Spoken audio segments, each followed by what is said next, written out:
friends, it's Lauren. So today I have for you 5 tips for the multiple choice section of the AP language exam. First and foremost, understand every passage that you're given. Time is valuable on the AP exam, but comprehension is worth so much more. Basically, you need to do whatever it is that you need to do to understand every passage that you are given, whether that's underlining key words, mouthing along with the words as you read, or even using your finger as you read, like you did in elementary school. But don't worry about people judging you. They don't have time.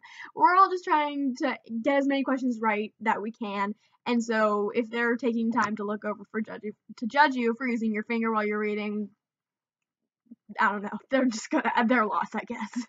Anyway, so while you're reading, search for the main ideas, identify rhetorical devices, anything like that. You need to search for what the author is trying to convey through this passage. And be careful not to just skim the passage. We've all read books or school reading or whatever where you get to the end of the page and you just go, what did I just read? And that there's no time for that with the AP exam. You need to read that passage with as high level of comprehension as you can manage, and then still be able to have time to answer all the other questions.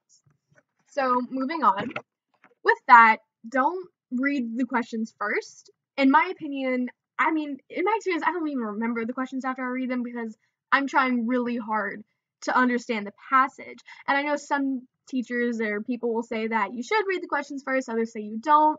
Personally, I don't. And that's just what works best for me. So I think you need to understand why and how the author is saying what they're saying. And you're not going to be able to do that if you're focusing on the questions. You need to understand the passage as a whole and the main ideas and concepts that they're saying.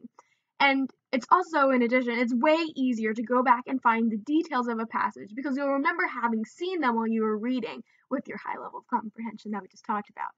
Anyway, it's a lot harder to go back and have to reread the entire passage to find the main idea. And so with those questions that are super targeted, sometimes they even give you line numbers, and you'll be able to just go back real quick and find those details and move on. But if you have to reread the entire passage to get the main idea, it's a loss of time, and you can use that time much more efficiently if you read first and then tackle the questions. So carrying on with the actual questions, there are supposedly about 5 categories that those questions can fall under.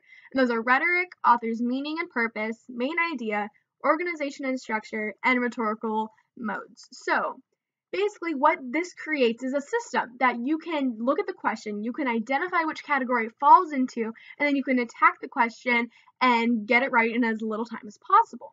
So basically you can find practice for these all over the internet in books. They make it so accessible for you to find this and get used to it, because I know we're all learning from Ms. Monsignor the rhetorical devices with, our flashcards and all those awesome tools that we're getting, but there isn't a lot of easy practice or note cards to be made for organization and structure or meaning and purpose for an individual passage.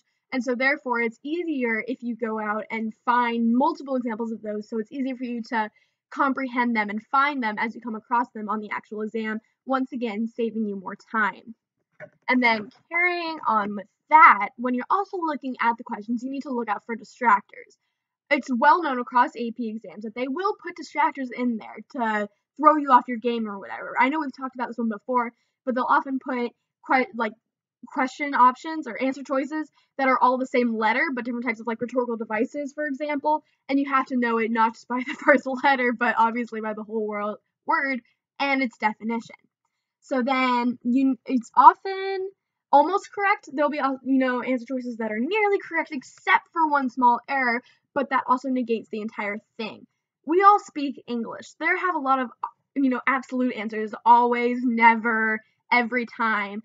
We all know English is not like that. There are so many exceptions, and if you can find an exception that automatically negates that answer, one exception completely erases that option. So the final thing is that you have to want to be as specific as possible. If there are 2 option choices that are good and one is more specific, it's most likely going to be the one that's most suspect. Wow, suspect. Okay. You get what I'm trying to say. Okay, so finally, My last tip is to learn the citations. We're all guilty of this. We all just rely on EasyBib or whatever website you use because it's easy. Yeah, who'd have thought? And according to Albert, which is an education prep type of system, there have been questions about citations on every AP Lang test, and that is super significant. And so we need to take the time to actually learn these citations using our flipbooks or whatever other resources available to you. And instead of just relying on EasyBib, we need to memorize this and put it into use so that we can identify it along, MLA is what we're used to, but in addition, they also recommend using APA and Chicago, not in your papers, just to be able to recognize them, so that when you are presented with a question, you can easily identify any errors, the style, or anything else that they might throw at you. So basically, those are my 5 tips for taking on the multiple choice section of the AP language exam. I think we can all do it if we just put our brains together and come up with an awesome system and practice. I think that's going to be our biggest thing. But I believe in all of us. We're going to do great. We're going to make Miss Monsignor proud. So good luck, you guys. Have a good day.